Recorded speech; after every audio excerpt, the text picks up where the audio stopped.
Because of the fact that my Glock 42 came out of the box jamming like crazy, and looking at the way the ammunition approached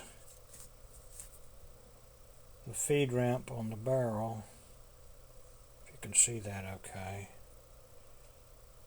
being a machinist of some sorts, first thing I did was I ground down the ramp to a more aggressive angle where the rounds can nose their way up it much easier.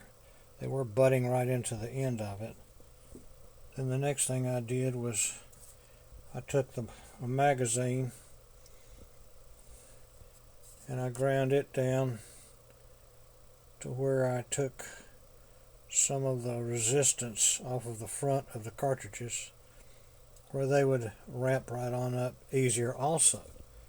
Then the last thing I did is I took the top part of the magazine and I took it on and put it on sandpaper, and I've got this angle more aggressive upward also.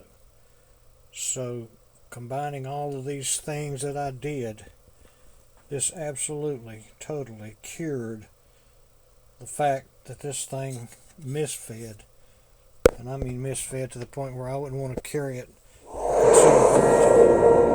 So I just wanted to mention that. After getting this all done, I have a little more faith in it, and I can carry it on the street now without any doubts, pretty much. So I hope this helps somebody.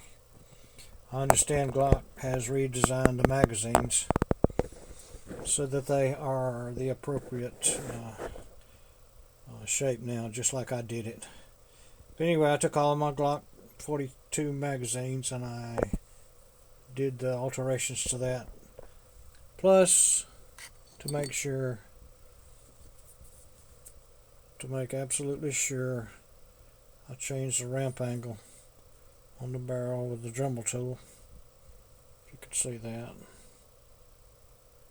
Right there. Anyway, hope this helps somebody. Over and out.